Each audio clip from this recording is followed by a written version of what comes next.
Pessoal, bom dia. Eu vou só esperar mais um pouquinho para o pessoal chegar, tá bom? A gente espera mais uns 5 minutos, daí eu começo, tá? Ok, Tá bom, prof, Bruno. bom dia. Tá bom.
Prof, você poderia me tirar uma dúvida?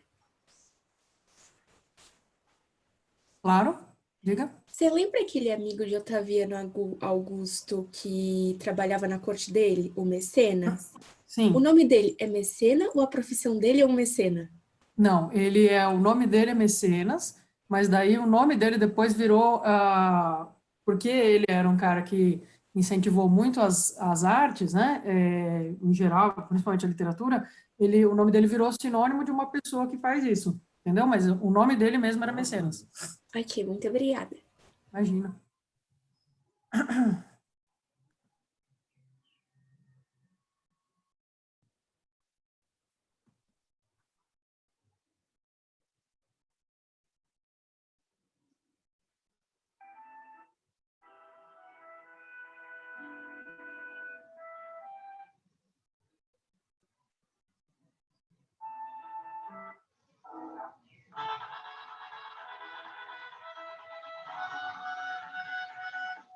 Deve ser despertador.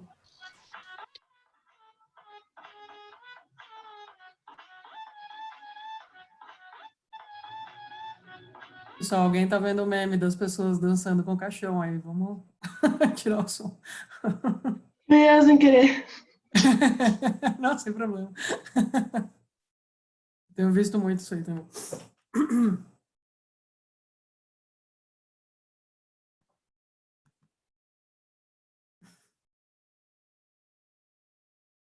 É, gente, então eu acho que. Opa, deixa eu admitir aqui.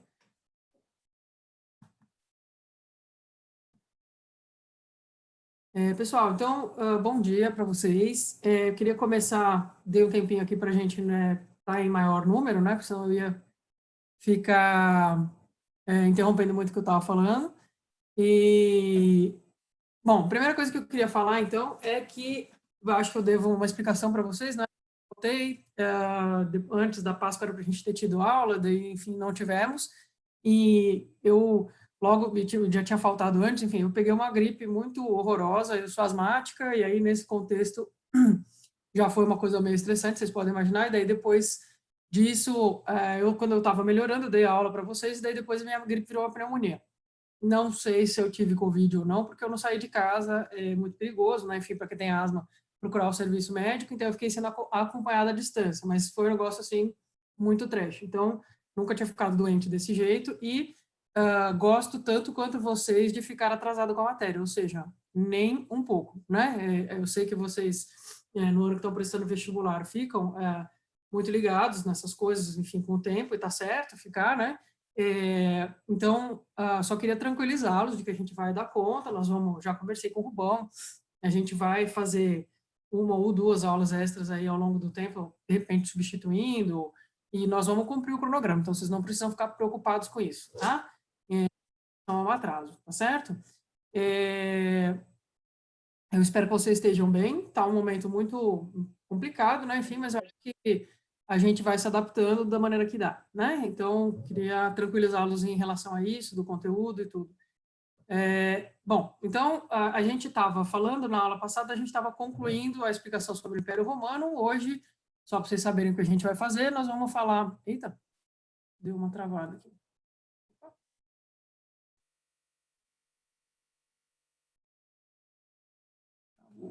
Aqui, voltou? Ainda não, prof. Sua imagem tá travada. Tá, Mas eu acho bom. que agora tá É, voltando.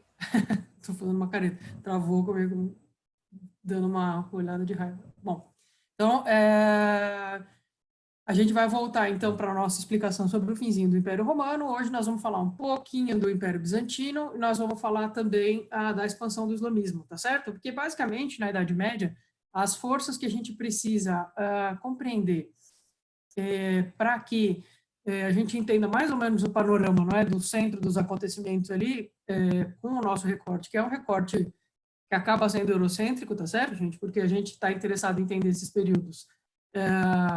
E enfim, o recorte do curso de história acaba sendo esse mesmo, né? Então a gente vai estudar o que estava acontecendo aqui na América, entre os maias, né?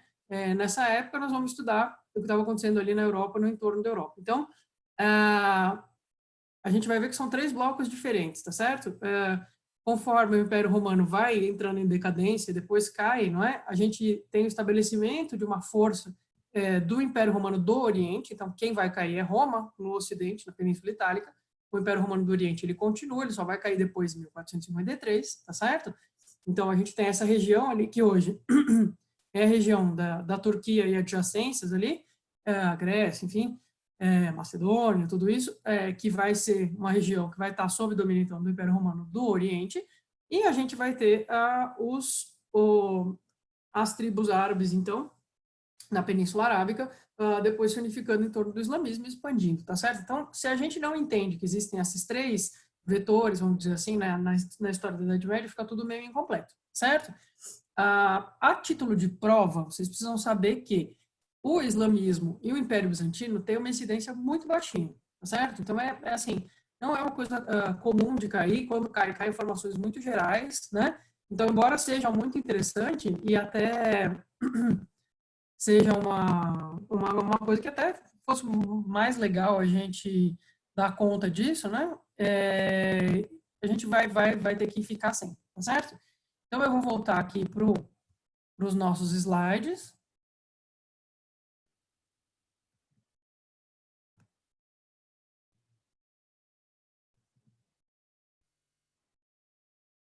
Preciso admitir.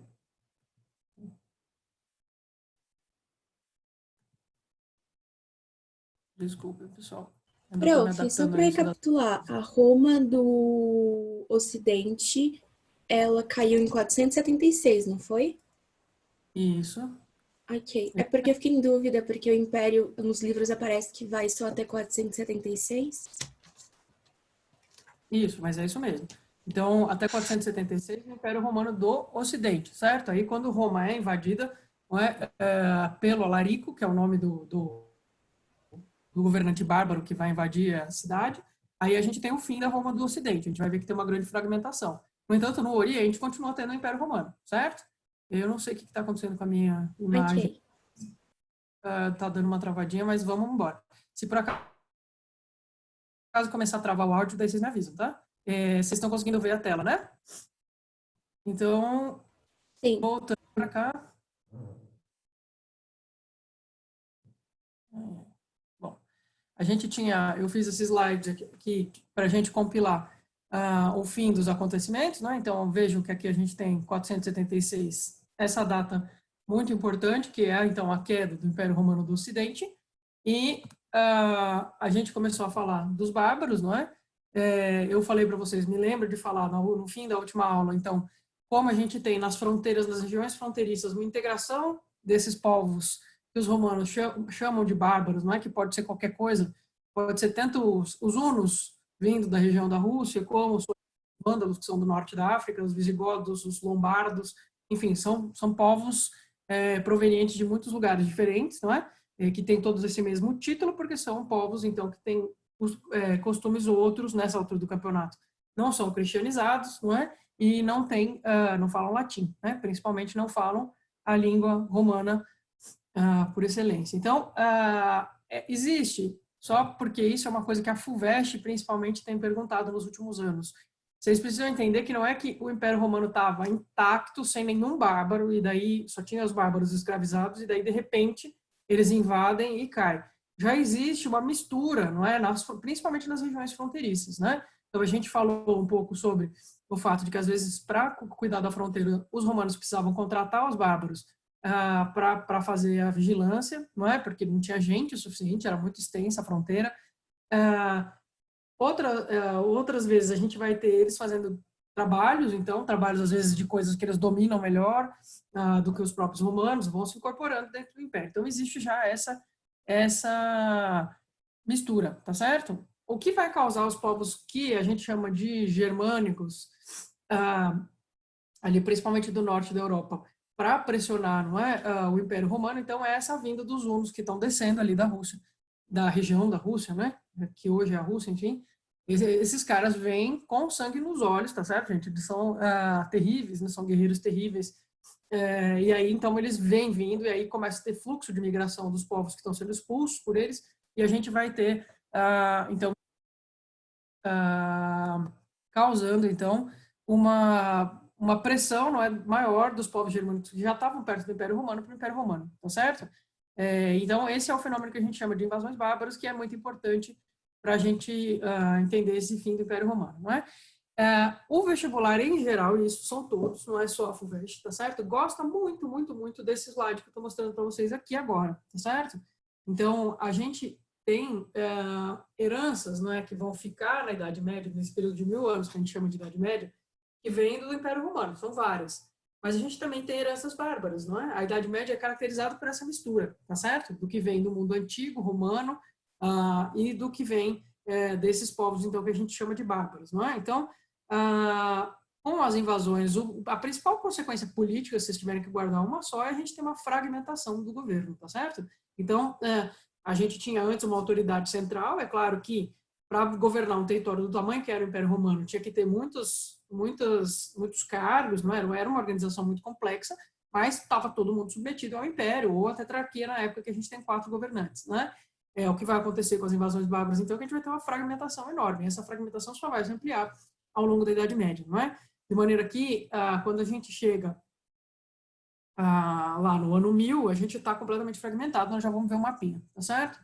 Então, a outra coisa, pessoal, e isso é muito importante, principalmente para a FUVEST, quem estiver preocupado com ela, tá certo?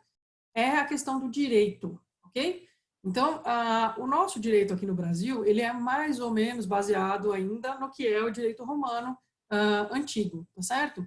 E vai partir de um princípio o seguinte, os legisladores, eles precisam conhecer as coisas que estão acontecendo e precisam montar leis para ir incorporando os problemas que existem e precisa estar tudo codificadinho na lei, tá certo? E aí, então, de maneira que quanto mais está codificado na lei o que pode acontecer e o que eu tenho que fazer com isso que aconteceu, melhor, né? Então, a gente tem uma codificação extensa, digamos assim, no direito romano. O direito consuetudinário, guardem essa palavra, o FUVEST adora ela, tá certo? Então, o direito consuetudinário é o nome que a gente dá para o direito que vem dos costumes. O que significa isso? Então, a gente tem pelo menos um caso bastante conhecido, né? O direito norte-americano deriva muito mais do direito consuetudinário do que o nosso, tá certo?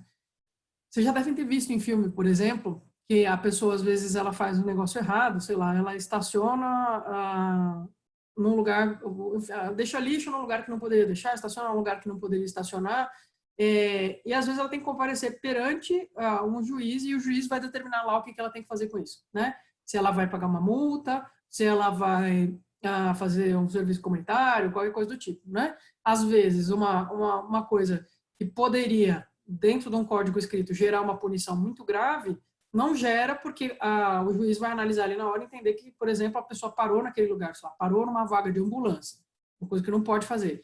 Parou naquilo aí e aí atrapalhou a ambulância e, sei lá, uma pessoa morreu por causa disso, certo? Mas ela parou ali na ambulância porque ela também estava com uma pessoa que estava morrendo dentro do carro, ela teve que parar em qualquer lugar, né? Então, é uma coisa que poderia gerar uma punição gigante, mas que aí o juiz vai avaliar ali na hora e vai achar que não é o caso, tá certo? Então, esse jeito de lidar com as regras, com os cumprimentos das regras, é um jeito que deriva a herança bárbara numa herança romana, tá certo? A herança romana é como a gente tem aqui no Brasil. Então, para tal infração, você tem a multa X, tá certo? E você vai cumprir isso, você não precisa ir no tribunal para resolver esse problema, né? Então, vocês percebem que, por exemplo, a gente vai ter uma autonomia maior, não é, dos juízes para decidir as coisas. Como é que isso funciona? É oral, é uma tradição majoritariamente oral, tá certo? É lógico, então, que o que tem nos Estados Unidos hoje não é direito de costumes exatamente, né? Porque eles também são codificados, etc. Mas a nossa tradição, a tradição da Itália, a tradição da França, deriva do direito romano, que é bem diferente, tá certo? Então, essas duas diferenças, então, se vocês assistem séries históricas, não é? Que mostram a antiguidade, a Idade Média, sei lá, o Vikings, por exemplo, aparece lá o reizão sendo, ele fica lá e as pessoas trazem as reclamações e ele decide se aquele problema, por exemplo, caso de adultério, o cara está lá, ele quer punição porque ele sofreu adultério, aí você vai lá e decide que não, né? Essa pessoa é livre, ela pode fazer o que ela quiser e ela na verdade não é adultério porque ela te deixou, então não vai ter nenhum problema. Próximo caso, tá certo? Ou eu tenho dois vizinhos que estão disputando o lugar onde tem que ficar uma cerca, né? Então, quem que vai decidir isso é aquele rei que é ao mesmo tempo juiz, né? É uma instituição, enfim, que vem desde a antiguidade. Mas isso de você ter ali alguém que herdou essa tradição jurídica de forma oral, por isso que normalmente são reis que vão ocupar esse espaço, não é? Ou chefes, né? Porque normalmente eles são criados já vendo como é que isso funciona e aí vão aplicando as regras que são tradicionais daqueles povos, tá certo? Então, o direito consuetudinário vai ser uma vertente toda muito importante na Europa por conta dessa herança bárbara dos povos, principalmente dos povos do norte, né, que a gente chama de germânicos, tá certo? A outra coisa, uma outra instituição, então, dois palavrões que vocês precisam guardar, não é, nessa nossa transição de Roma para a Idade Média, são o direito consuetudinário, que está aqui, e a comitatus, certo? Então, a é exatamente uma forma do se relacionar com as pessoas que ele comanda, tá certo? Então, ser rei significa que eu tenho uma série de obrigações para as quais eu fui designado, por exemplo, essa da aplicação da justiça é uma que a gente está falando, mas significa que eu também tenho responsabilidade com as pessoas que estão me comandando, né? Aliás, que eu estou comandando. Então, é uma relação recíproca, de obrigação recíproca. Eu apoio esse rei e se ele for para a guerra, eu vou com ele para a guerra. Mas ele também vai cuidar da minha família se eu morrer na guerra, certo? Eu acompanhei esse cara porque ele teve uma briga dentro da própria família e estava quase sendo assassinado pelo irmão, sei lá, e eu acompanhei ele e salvei ele. Legal, ótimo, mas isso significa que ele também tem obrigação com você, tá certo? Então, essas relações entre o rei e as pessoas que ele comanda militarmente de obrigação mútua, então que eles estão vinculados, não é, por essas coisas que eles têm que necessariamente fazer, que a gente chama de comitados, tá certo? Isso cai bastante, tá certo, gente? Beleza? Então, acho que em relação às heranças bárbaras que vocês precisam conhecer, era isso que era mais importante, não é? Então, aqui a gente já falou bastante, não é, da transição para a Idade Média. Então, a gente vai ter um processo de ruralização, de descentralização. A igreja vai ganhando cada vez mais força, não é? Porque isso vai ter uma importância muito grande, tudo que a igreja tem que fazer, então, porque quanto mais eu descentralizo a administração, mais vai ficando notável o fato de que eu tenho uma instituição que que dá conta de um território gigante, tá certo, gente? Por quê? Porque o Império Romano era enorme, ele se torna cristão, então, nas regiões em que a gente tem os romanos, a gente tem o cristianismo, não é? Em 450, em 476, quando o Império Romano cai, então a gente já tem essa região, ela está toda cristianizada, cai a autoridade imperial, mas a igreja continua sendo organizada de forma hierárquica, centralizada, tá certo? Então isso vai fazer com que ela ganhe cada vez mais importância, né? Acho que vocês conseguem imaginar como é que isso funciona, certo? Então, a gente falou da questão do cristianismo, os legados, então, são muitos, tá certo? Aqui eu fiz um slide só para juntar todas as coisas, então, vem muita coisa em termos artísticos, em termos arquitetônicos, em termos urbanísticos, não é? Principalmente urbanísticos, então, a FUVEST e a Unicamp gostam muito desse aspecto, não é? Quando eu falei para vocês que os romanos são incríveis engenheiros, então, era para vocês guardarem isso, né? Que as maiores obras deles vão ser sempre obras de engenharia, então, prédios imensos, estádios, teatros, aquedutos, né, para distribuir água, vias, estradas, né, infinitas, então tudo isso. Aí a gente vai ter a literatura romana, então vai impactar toda a formação do cânone literário, né, também político, e o direito, sobre o qual a gente já conversou, e a língua é o mais básico, né? Então, não temos dúvida que no Brasil a gente precisa estudar um pouco de Roma, tá certo, gente? Porque a nossa língua deriva da língua dos caras e o nosso sistema legislativo de direito também deriva do deles, né? Então, se você não entende isso, fica um pouco difícil de você entender porque que as coisas funcionam do jeito que elas funcionam aqui, tá certo? Então, uma vez que vocês estejam com o estudo claro, a gente passa para uma espécie de continuidade disso, que é o Império Bizantino, tá certo? Eu trouxe aqui uma imagem de mais ou menos a região, então, que a gente vai falar, que é o Império Bizantino, depois desse período que a gente está abordando. Não é mais ou menos o formato que ele vai ter, porque ele vai ganhar e perder esses territórios bastante. Mas essa aqui acho que é uma das menores extensões que ele vai ter, então, aqui só para mostrar para vocês, não é onde fica Constantinopla, que antes era Bizâncio. Então, a gente chama de Império Bizantino porque o nome antigo dessa cidade, que foi fundada em 600 a.C., era Bizâncio. Depois, enfim, a gente vai ter a refundação dela com o nome de Constantinopla pelo imperador Constantino, né? Vocês veem pela posição dela aqui, não é? Que a gente tem que ela é uma rota, ela vai centralizar rotas comerciais muito importantes. Então, sempre que falar do Império Bizantino para vocês, vocês têm que pensar em comércio, tá certo? É a coisa mais importante, não é?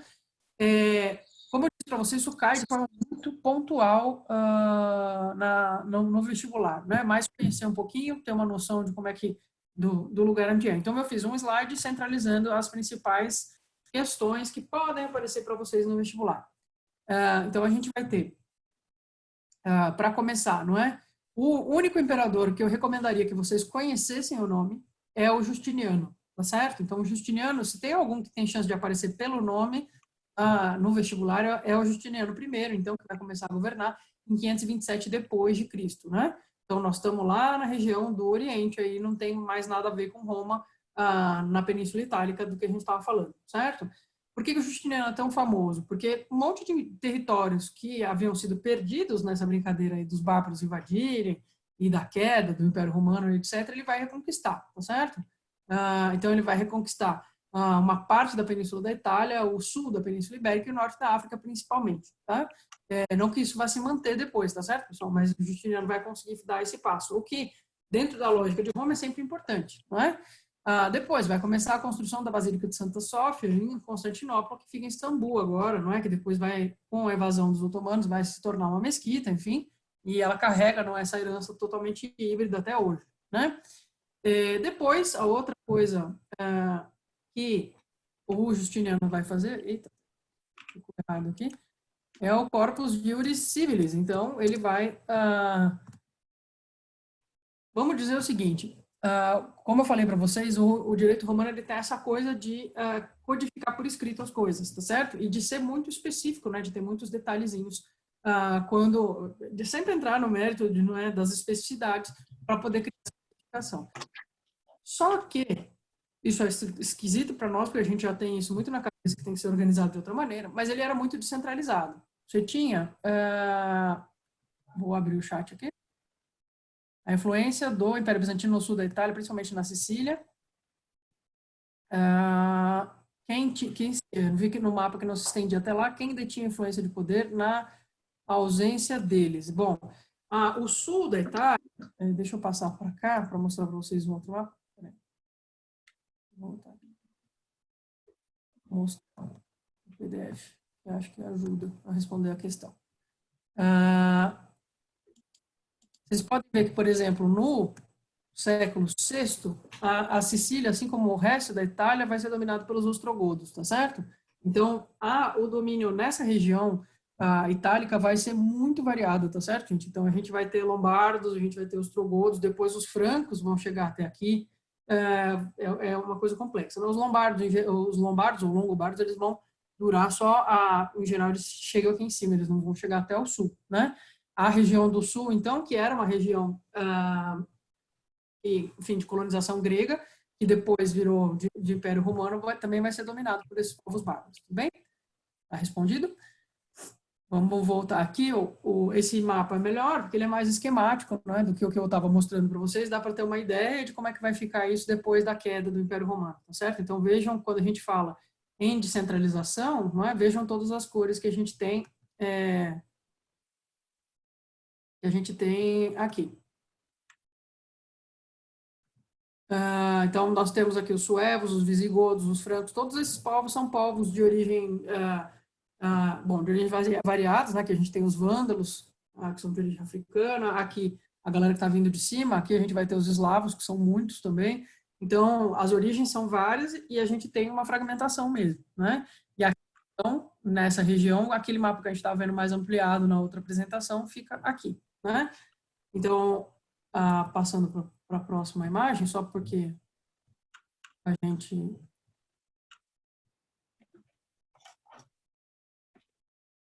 Aqui, a gente sai, né, vamos dar um zoom out aqui da Europa, tá certo? Porque a gente estava olhando só esse pedacinho aqui, e o pedaço aqui não é incluindo a região da Turquia aqui. Quando a gente dá uma afastada, vocês conseguem perceber o quê? Que a gente tem... digamos assim, outro vetor importante para a gente entender a Idade Média vai sair daqui, tá certo, pessoal? Então, a gente vai ter o islamismo se organizando aqui e partindo para a expansão aqui. Aqui a gente tem o Império Romano do Oriente, que vai virar o Império Bizantino, e aqui essa centralização toda da qual a gente estava falando, tá certo? Eu vou voltar, então, para os slides, só para a gente concluir, não é, a nossa explicação sobre o Império Bizantino. Então, o Justiniano vai retomar isso, vai fazer a Basílica de Santa Sofia, e ele vai criar o Corpus Juris Civilis, então, que é meio que a base de todos os códigos modernos que a gente conhece, em que a gente tem a ideia do seguinte: tudo que regulamenta a vida civil de uma sociedade precisa estar no mesmo código e organizado. Na época que o Justiniano vai fazer isso, tinha mais de 100 fontes diferentes das leis civis em Roma. Em Roma não, né? No caso, em Constantinopla, no Império Romano do Oriente. Então, meio que você tinha um código que falava uma coisa, e aí tinha um outro código que falava uma outra coisa, e aí na hora que você ia aplicar a lei, você ficava confuso em relação a isso, certo? Então, o que o Justiniano vai fazer vai pegar um monte de gente que entende disso e vai falar: meus filhos, vocês peguem tudo isso aí, se virem e façam um texto só, unificado, para a gente poder aplicar, tá certo? E aí, isso é lógico, vai agilizar uma série, vai agilizar muito a justiça, não é? Vai tornar as coisas muito mais claras, então é o grande legado dele. Opa, tá travando, gente? Vocês estão conseguindo me escutar? Para mim tá normal. Sim, pronto, tá normal. Então tá. Bom, acho que foi um problema mais pontual. Beleza. Então, como eu estava dizendo, o Justiniano mesmo, ele tinha noção que a coisa, embora ele tenha sido um grande imperador, embora tenha sido um cara que expandiu militarmente numa época que era muito difícil conseguir expandir militarmente, ele tinha tanta noção de que isso era importante que ele mesmo dizia o quê? Ele mesmo dizia que tudo que ele fez ia cair no esquecimento, mas o Código Civil dele não. O Código Civil dele ia durar para sempre, tá certo? Justamente por causa da... Opa, desculpe.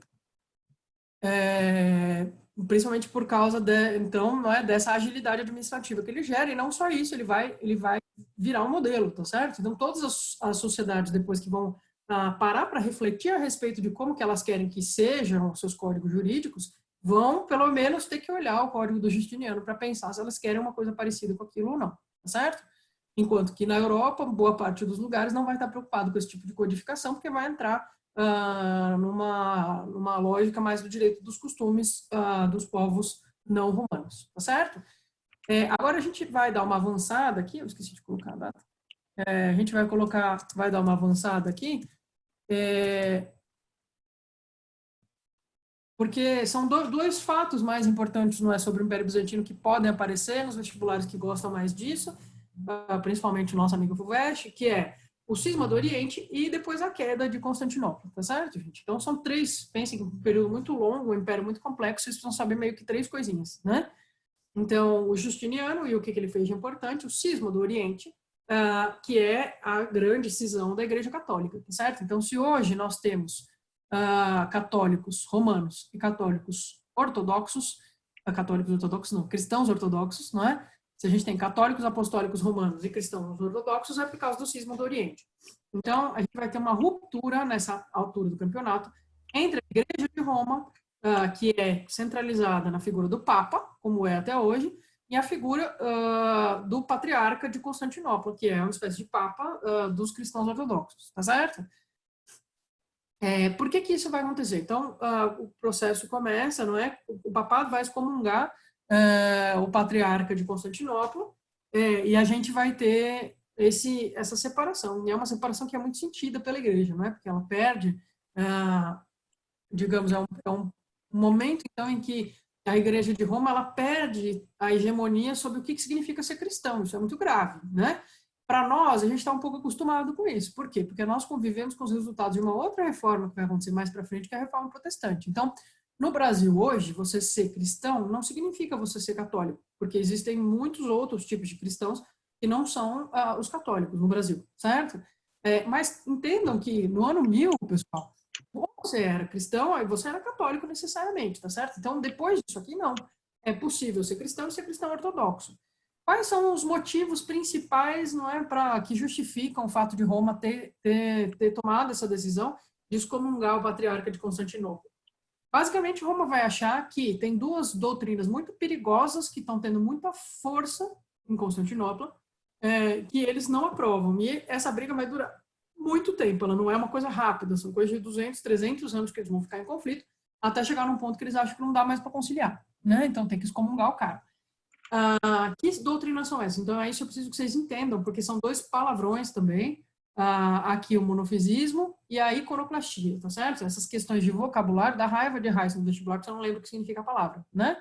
Então, o monofisismo significa o seguinte, então, se vocês entraram em contato já com o cristianismo de alguma maneira, vocês já ouviram falar que existe a Trindade, a Santíssima Trindade, ou seja, a natureza de Deus, do Deus cristão, é trina, né? Significa que ele é, ao mesmo tempo, Pai, Filho e Espírito Santo, certo? Ele é as três coisas ao mesmo tempo, não é?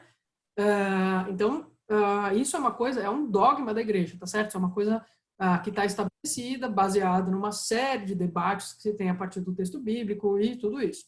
Bom, existiram pessoas, então, no Império Bizantino, isso tinha muita força lá, que achavam que Deus só podia ser um só.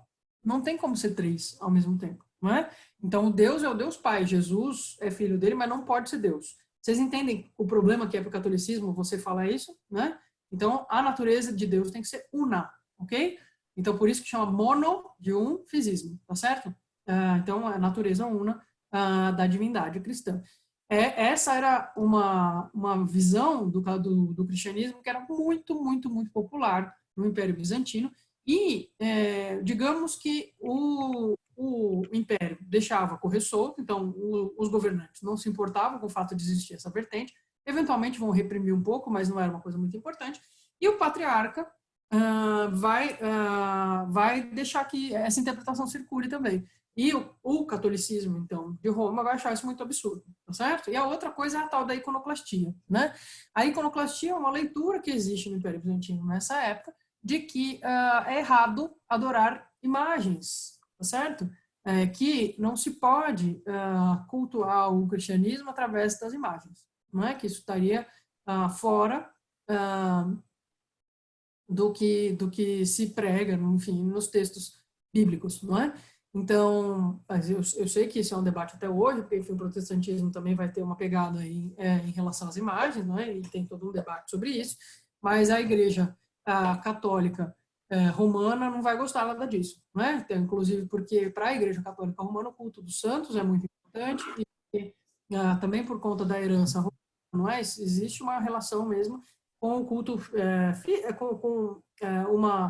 a imagem fazer parte remete você àquela pessoa que é importante de forma religiosa, é possível tentar representar Deus através das imagens, não é? Tudo isso não é um problema para o catolicismo romano, pelo contrário, é uma força deles, eles vão investir nisso do ponto de vista cultural, tá certo? Então, essas duas visões, digamos assim, que são muito diferentes, é que vão catapultar essa separação da igreja.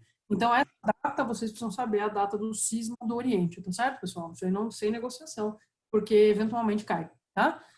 E aí, depois, a gente tem a data da queda, que vai marcar o fim da Idade Média, não é? Então, os otomanos, na figura do Maomé II, não é? Vão conseguir fazer o que ninguém tinha conseguido fazer até 1453, que é derrubar a cidade de Constantinopla, não é? Então, por mais que o Império Bizantino tivesse sido ameaçado, a cidade de Constantinopla ela tinha um sistema de proteção muito eficiente, muitos muros, muitas coisas, e não dava, simplesmente não era uma coisa fácil de você conseguir invadir. Muitos tentaram, não é? Porque era uma cidade riquíssima, numa região de passagem, né? Mas ninguém conseguia fazer isso. Quem vai conseguir fazer isso, então, é o Muhammad II lá em 1453. Para quem gosta, tem a série da Netflix sobre os otomanos, que é bem legalzinha para guardar como é que é feito. Tem vários especialistas que falam, então um pouco a lembrar, né? Por último, para a gente fechar um pouquinho a nossa conversa sobre o Império Bizantino, eu queria mostrar para vocês aqui, então, essa imagem, que é uma imagem de um mosaico. Esse mosaico foi feito na cidade de Ravenna, na Itália, quando ela ainda fazia parte quando a cidade de Ravenna, na Itália, era parte do Império Romano do Oriente ainda. Depois, enfim, vocês viram que vai deixar de ser, não é? A Itália vai ser dominada por outros povos. Mas eu queria que vocês tivessem dimensão, não é, de como é que os bizantinos gostavam de fazer as suas obras de arte, tá certo? Que eles vão ser muito famosos por isso. Isso aqui é um mosaico, então essas pastilhinhas são minúsculos, né? Esse negócio é enorme, que fica numa parede, deve ter uns 3 por 8 metros, é gigantesco, né? 3 metros aqui, essa lateral, tá certo, gente? Então, isso aqui, mais ou menos, né? Pense que a porta do quarto de vocês tem, sei lá, ou de onde vocês estão, tem 2 metros, tá certo? Só para ter uma dimensão do tamanho, não é? E ele é, então, composto por minúsculas pastilhazinhas pequenininhas que vão formar essa imagem, né? Então, os mosaicos bizantinos são muito famosos, eu acho que essa imagem dá para vocês terem uma noção de porquê, né? Essa imagem mostra a Imperatriz Teodora, que é uma mulher que fica muito famosa, não é? Historicamente, porque ela é uma imperatriz muito sábia e participava bastante da política, tá certo? Mas vejam, né, as estampas, como eles curtem mostrar as estampas, a explosão de cor que é isso aqui, né? E também que a gente vai ter uma lógica de representação que é uma lógica plana, né? Então, eu não tenho preocupação de fazer uma coisa tridimensional aqui, né? Vocês estão vendo, não tem profundidade, né? É tudo bastante plano, né?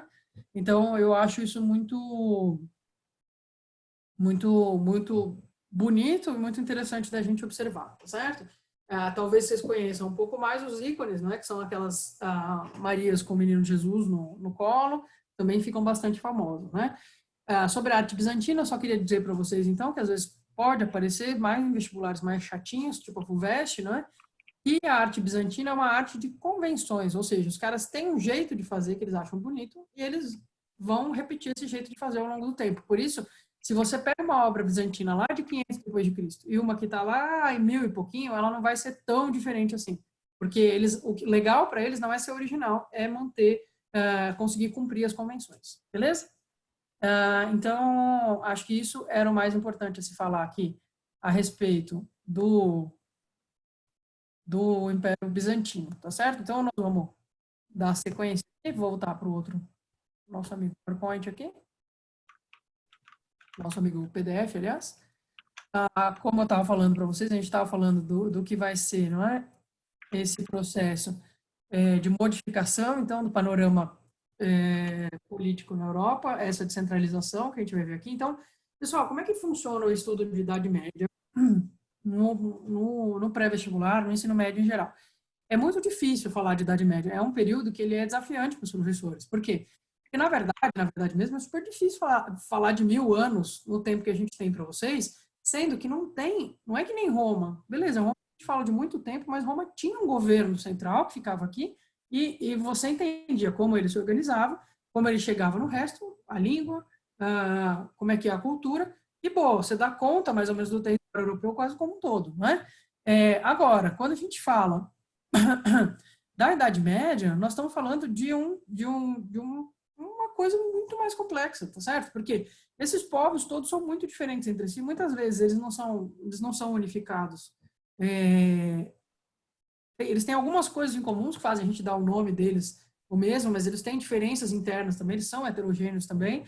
É uma coisa que vai mudando muito ao longo do tempo. No meio disso aqui, a gente vai ter um monte de estruturas que não são exatamente as que a gente explica para vocês, esquemáticas. Então, enfim, a Idade Média é complexa, tá certo? Então, para a gente conseguir, o que importa para nós que vocês entendam de Idade Média? Que vocês entendam como é que esse período de 1000 anos se organizou e o que é mais importante nesse período de 1000 anos, porque é lógico que a gente tem até hoje consequências culturais desse momento da história, tá certo? Durou muito tempo, né? Então não tem como você não ter essa dimensão.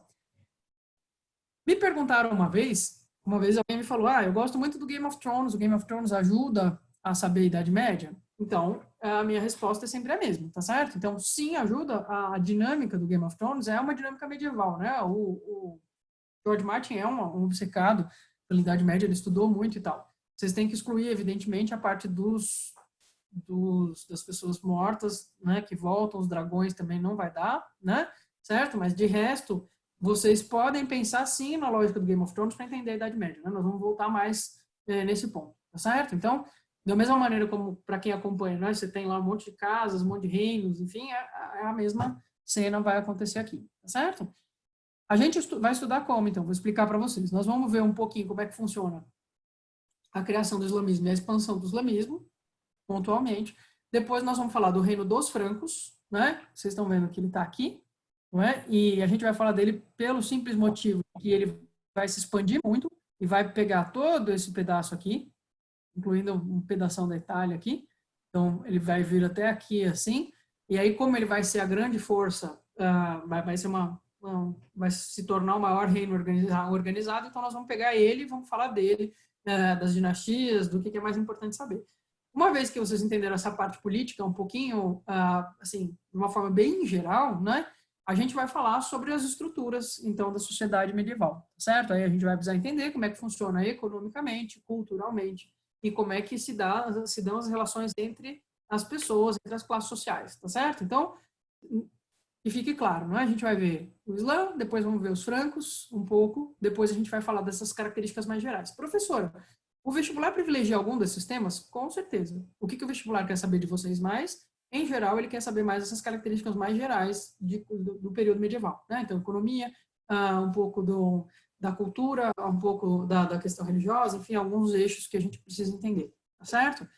Mas, de todo modo, todos os vestibulares vão cobrar, de alguma maneira, essas questões. Né? Então, quando a gente fala, vou passar aqui, acho que eu coloquei na ordem errada. Então, a formação do Império Islâmico é uma coisa bastante importante de entender. Vamos ver que temos chat. Opa. Tá maximizando isso. Ah, tá, estão avisando o Gabriel que o microfone está aberto. Então, a formação do Império Islâmico vai se dar, como eu disse para vocês, lá na Península Arábica, não é? A gente vai ter... Qual que é o contexto da Península Arábica nessa época?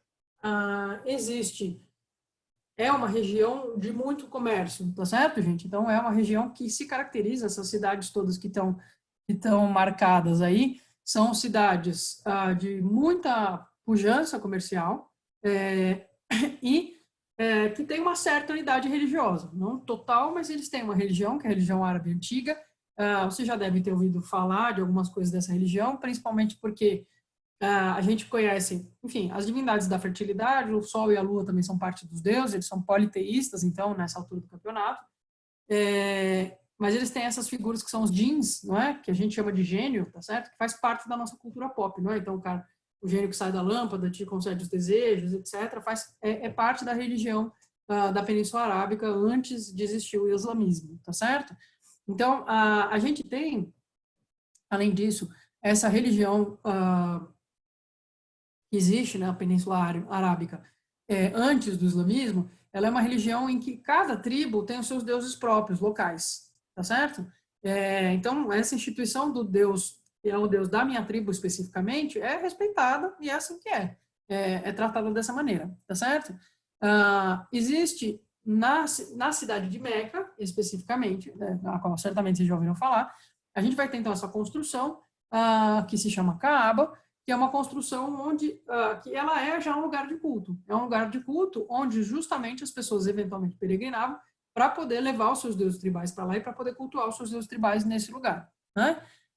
Então, a Meca já é uma cidade que recebe peregrinos de toda a região da Península Arábica, desde que existe essa ocupação ali, tá certo? Quando a gente fala, aqui só para vocês se localizarem onde fica a Península Arábica, né? Porque eu às vezes me perco vendo esses mapas muito planos, né? Ou muito recortados. Bom, então, toda vez que alguém, assim, em termos de cronologia, pessoal, quando a gente fala dos anos 500 e alguma coisa, tá certo? Ou uma coisa que vocês têm que pensar é no Justiniano, lá na altura de onde hoje é Istambul, e a outra coisa que vocês precisam pensar é que no finzinho desse século e no começo do próximo, a gente vai ter o estabelecimento do islamismo, tá certo? Então, são as duas coisas mais importantes que acontecem nesse período, que vocês têm que ter na cabeça em termos de cronologia.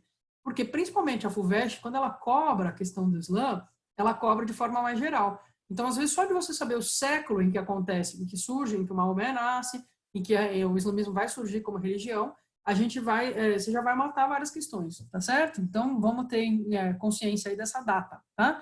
Data que, na verdade, é um século, certo? Então, o Maomé vai nascer em 570 depois de Cristo. A família dele é de mercadores, ele é um homem, portanto, que circula muito, tem contato com uma diversidade muito grande de povos, de religiões, não é? Vai se casar com uma mulher mais velha, um pouco do que ele, que é viúva. Entendam que viúva, nessa altura do campeonato, pode ser uma mulher que casou com 12 anos, já tem 18, por isso ela está viúva. No caso, não era o caso, mas enfim, toda vez que a gente está falando de antiguidade, a gente fala disso, né? Estamos falando dessa lógica, tá certo? O Maomé, então, vai ter uma revelação quando ele tem 40 anos, e essa revelação vem do anjo Gabriel, o próprio que aparece na Bíblia, não é? E o anjo Gabriel, então, ele vai dizer, vai trazer a revelação para o Maomé de que é necessário estabelecer o monoteísmo, porque existe um único Deus, que é Alá, certo? Então, a gente já tinha, nessa altura do campeonato, duas grandes religiões monoteístas, não é? O judaísmo, que é a primeira de todas, pioneira, e depois a gente tinha o cristianismo, que já tinha, nessa altura, se tornou hegemônico lá nos anos 300 no Império Romano e estava se espalhando na medida em que, enfim, mais gente entrava em contato com ele. Em 570, então, que a gente vai ter o surgimento da terceira grande religião monoteísta, que é o islamismo, não é? O islamismo que é incontornável para a gente entender o mundo de hoje, inclusive, não é? Porque faz algum tempo, já acho que deve fazer uns 20 anos, que é a religião que mais cresce, né? Então, e que está envolvido, imbricado numa série de questões geopolíticas super complexas do mundo de hoje, que vocês devem ver em outras aulas, enfim, não é o meu papel aqui entrar nesse caso, tá certo? Bom, o ponto é que o Maomé vai ter essa revelação, e ele vai lá para frente da Kaaba, que vocês estão vendo uma ilustraçãozinha antiga, não é, de como que funcionava a Kaaba. Então aqui a construção, onde ficavam esses deuses tribais todos, e aí ali na frente as pessoas pregavam. Então elas iam lá e falavam: eu venho aqui para homenagear o Deus tal, que é o Deus da minha tribo, porque ele é maravilhoso, porque ele fez isso, porque ele fez aquilo. As pessoas ficavam ali na frente falando mesmo, né? Uma coisa que fazia parte de como essa cidade funcionava, não é? O Maomé vai juntar, então, várias coisas dessa revelação que ele tem, não é? Vai colocar no livro, que é o Corão, né? E depois, quer dizer, na verdade, ele não junta no Corão, né, pessoal? O Corão é um compilado que vai ser feito depois da morte dele, mas que tem alguns princípios aí que são importantes, não é? A justiça, a proteção de órfãos, viúvas, das pessoas mais pobres. Então, assim como para o catolicismo, a caritas, né, o amor pelo próximo, é uma coisa, no caso do islamismo, é muito importante ajudar a quem precisa, não é? Fazer caridade é uma obrigação islâmica.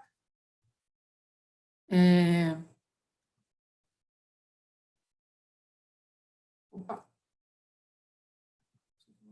Bom, então, o fato do Maomé ter tido essa revelação vai fazer então com que ele vá lá para Kaaba, como as pessoas sempre iam, e comece a pregar lá, não é? E aí ele vai ser perseguido, tá certo? Essa perseguição que o Maomé sofre vai fazer com que ele fuja para uma outra cidade, Yatreb ou Yatrib, que a gente chama normalmente de Medina, não é? Então vamos voltar lá para o mapa que eu estava mostrando para vocês, aqui Meca, aqui Yatreb ou Medina. Por que eu estou falando Yatreb ou Yatrib ou Medina? Fuvest já fez essa cobrança umas 2 vezes, não com o nome de Medina, que é o nome mais famoso, mas com o nome de Yatreb ou Yatrib. Bom, então o Maomé vai ter que fugir de uma cidade para outra, não é? Porque as suas ideias não estão sendo aceitas, não é? Essa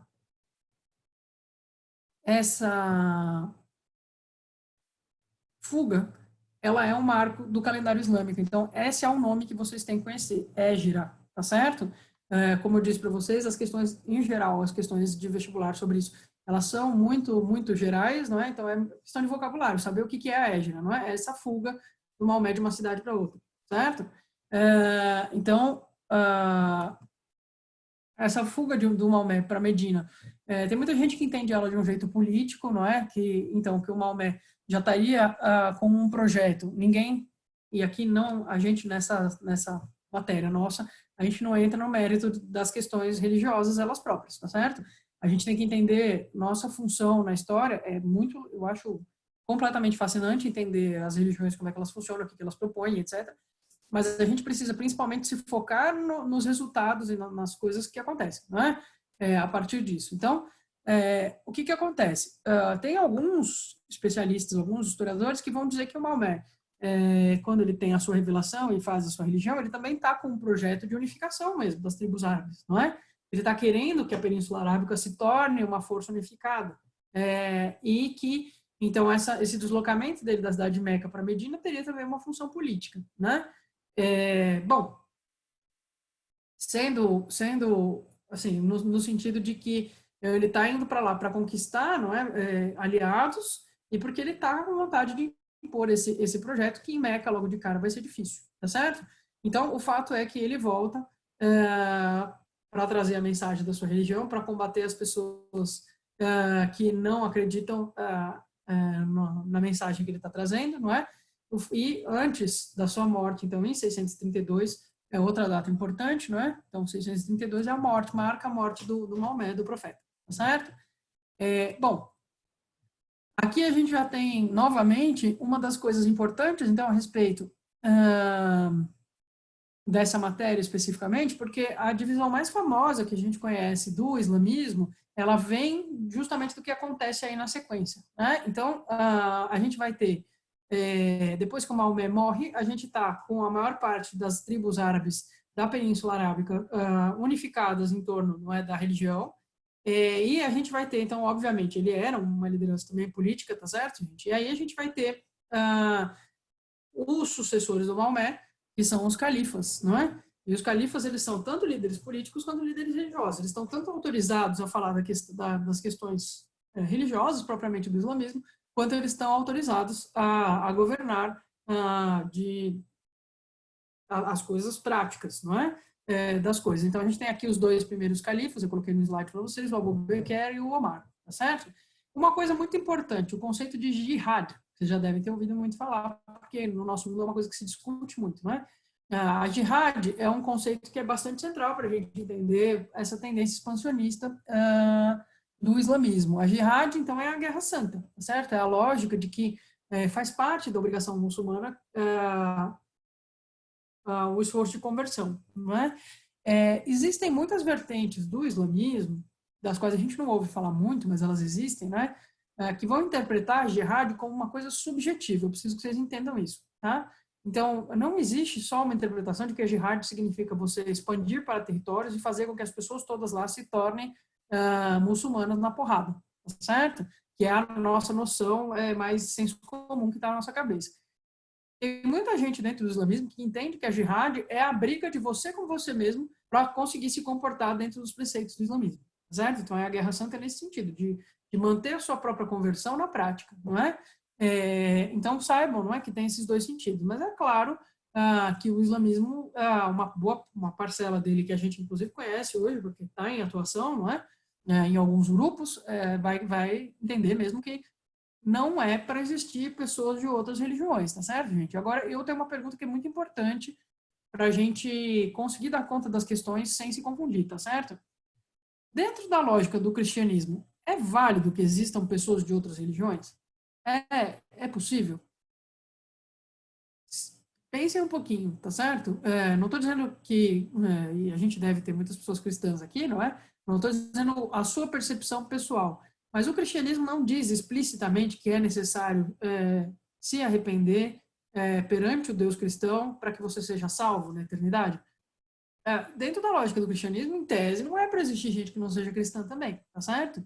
E, inclusive, vai ter gente que vai levar isso muito a sério, que vai entender, a gente vai ter papas durante a Idade Média, e muitas pessoas ligadas à alta hierarquia da igreja, a própria igreja inteira, mais um monte de governantes ligados à igreja, que vão entender que, cara, não é para existir outra religião, inclusive tem que ser combatida, e tem que ser combatido com guerra, tá certo? Então, não é uma exclusividade do islamismo, enquanto religião, essa ideia de que ele precisa se impor sobre outras, tá certo? Em geral, as verdades religiosas, elas não convivem bem com outras verdades religiosas, porque alguém aí tem que ter sabido qual que é a real do ponto de vista espiritual, tá certo? Mas, enfim, eu só estou dizendo isso porque, às vezes, as questões de vestibular vão um pouco no sentido de debater essas coisas. Por quê? Porque existe muita desinformação, não é? Principalmente no mundo ocidental, ao qual a gente está mais ligado, a respeito de como funciona o Islã, tá certo? Então, precisa ter um pouco essa noção, não é? Não é uma exclusividade deles, o expansionismo também não é uma exclusividade deles, o catolicismo vai fazer isso também, inclusive vão cair na porrada em determinado momento, porque vão entender que existe necessidade de guerra mesmo, não é? Então, e mesmo, vejam, mesmo sendo o cristianismo uma religião que surge dentro da lógica do pacifismo, que vai contrariar o Império Romano por causa disso, né? Então, as leituras que se fazem, não é, dos princípios religiosos, elas variam muito com o tempo, certo, gente? Bom, então, a outra coisa que pode vir a aparecer para vocês é a divisão entre sunitas e xiitas. Então, aqui, uma foto da Caaba, hoje, né, a Caaba continua sendo o centro em Meca, continua sendo um centro de peregrinação, mas tornou um centro de peregrinação muçulmana, né? Acho que vocês já devem ter visto essas imagens, que elas são muito famosas, são muito impactantes, né, das pessoas no entorno dela. E quando a gente fala de xiitas e sunitas, então, duas coisas. A primeira é que os sunitas são a maioria, tudo que está em amarelinho aí nesse gráfico, e eu, aliás, tirei sobre esse gráfico de um videozinho do Nerdologia sobre o Oriente Médio, é uma coisa que eu recomendo bastante que vocês vejam, é muito bacana, e ajuda a esclarecer uma série de coisas, assim, que a gente confunde normalmente, então, para quem está precisando do vestibular, é super útil, é curtinho, deve ter uns 12 minutos. E aí, vocês veem que os xiitas, então, são essa manchinha vermelha, né? Vai ter um impacto muito grande, principalmente no Irã, enfim, mas é muito menor a quantidade de xiitas do que a quantidade de sunitas, tá certo? Então, 80% sunita. O que significam esses nomes? Então, logo depois que o Maomé morre, então, a gente vai ter o Abu Bakr e o Omar, na sequência vai ser califa, tá certo? O Omar vai ser assassinado, vai ser substituído pelo Othman. Muita gente, o Othman que é de uma família omíada, ou seja, de uma vertente, né, ali da Península Arábica específica, o Othman então vai se tornar califa, mas como ele se torna califa a partir de um assassinato, tem muita gente que não reconhece a legitimidade dele, vai falar, cara, que isso, zoeira agora? Mataram o cara e agora o outro cara assume e ele é o líder, porque vejam, o califa é uma liderança política e religiosa ao mesmo tempo. Então, esse cara assume depois de um assassinato e vai ser nossa liderança religiosa. Muita gente vai ser contra isso, não é?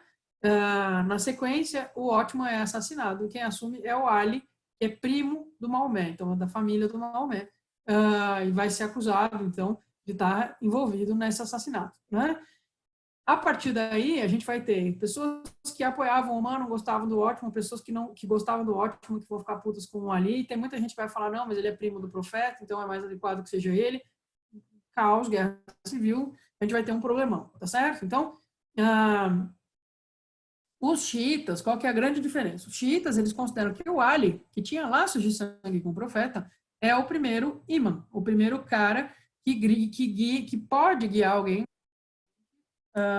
um instante aqui, que pode guiar alguém espiritualmente dentro da lógica da religião islâmica. Só um instantinho aqui só. Eu estou tendo um probleminha com o computador, eu já venho. Por favor. Bateria. Não está carregando.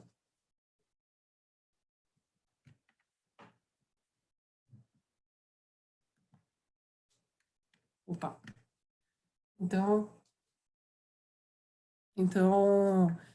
Bom, então o xiita é o cara que vai defender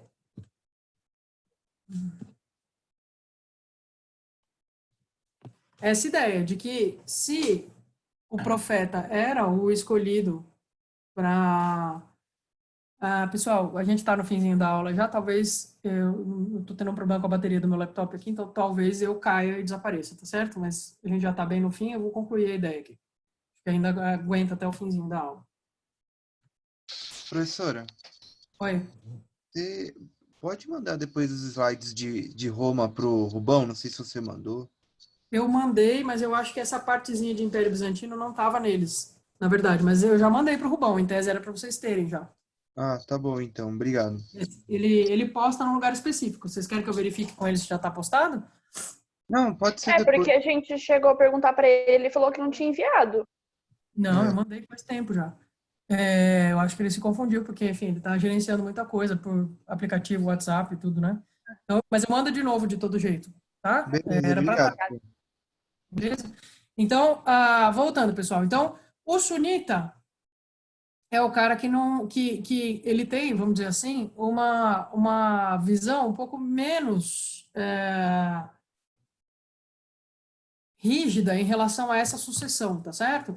Eles vão levar em consideração, do ponto de vista religioso, a Suna, por isso que chama sunita, que é um compilado de histórias sobre o Maomé, de como que o Maomé resolveu questões, de como que o Maomé fez coisas. Então, não é só o Corão que eles levam em consideração, também esses relatos sobre o Maomé recebeu uma visita de uma mulher que fez X, Y, Z, e daí ele disse tal. Então, que não foi escrito pelo próprio Maomé numa revelação, mas um relato sobre como o Maomé procedeu, que vai também orientar a maneira como eles entendem a religião, tá certo? Então, por isso o sunita. Os xiitas vão ser esses caras que consideram que o Ali, primo do Maomé, é o primeiro imã, o primeiro guia espiritual. Existe uma ideia aqui no Brasil, só no Brasil, na verdade, existe a associação da palavra xiita a uma pessoa radical, tá certo? Isso acontece no Brasil, provavelmente por causa da Revolução Iraniana, que aconteceu na década de 70, e que deixou muito marcado isso como uma coisa muito radical, não é? Mas se vocês quiserem levar em consideração radicalismo, vocês consideram o Estado Islâmico uma coisa radical? Eu imagino que sim, né? O Estado Islâmico pratica uma vertente do islamismo que é extremamente radical, no sentido de entender que não podem existir infiéis, né? De executar pessoas, escravizar pessoas, vocês conhecem, tá certo? Então, o Estado Islâmico é uma vertente um grupo de pessoas, enfim, que se consideram seguidores do islamismo wahhabita, que vem lá da região da Arábia Saudita e que é sunita, não é xiita, tá certo? Então, só para vocês saberem que esse uso da palavra xiita é um pouco esquisito, né? É um pouco, é um pouco ruim. Tudo bem? Então, isso colocado, pessoal, esses são os dados principais centrais que vocês precisam para falar do islamismo no vestibular, tá certo? Não tem necessidade de ir muito longe, muito além disso aqui. Voltando, então, para a Europa, não é? Para a gente falar dos francos. Então, a gente estava aqui para baixo, né? Agora, a gente estava falando daqui. Agora, nós vamos voltar para cá, certo? Nós vamos voltar aqui para essa região, então, e tentar entender um pouquinho como é que isso vai se organizar numa unidade administrativa importante aqui. Bom, desnecessário dizer para vocês, então, que como a gente fala em expansão do Império Islâmico, os caras vão avançar bastante, não é? Aqui, nesse mapa, especificamente, dá para vocês verem até onde eles chegam, não é? Então, vão chegar até, vão pegar um pedação da Península Ibérica, vão pegar o norte da África. Então, vejam que o que o Maomé faz é o que está em laranja, não é? Depois a gente vai ter as conquistas pós-Maomé, que vão dar conta dessa região que está aqui em amarelinho. E aí, por último, até a gente 50, a gente vai ter... desligou.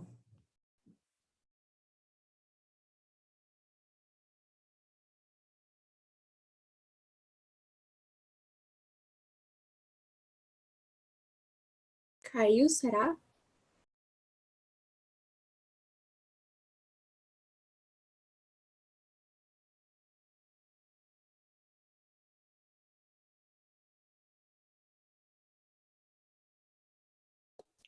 Acho que sim.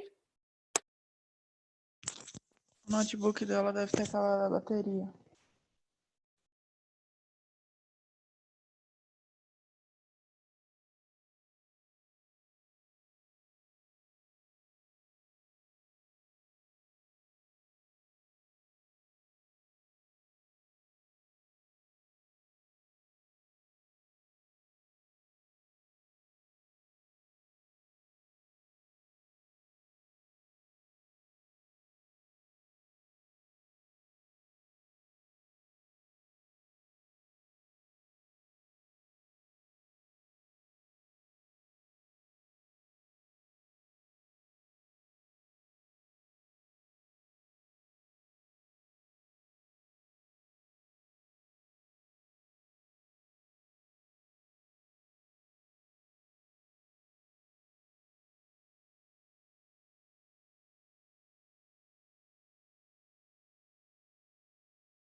Gente, pode sair, eu acho. Ela mandou mensagem no grupo falando que a gente volta na aula que vem.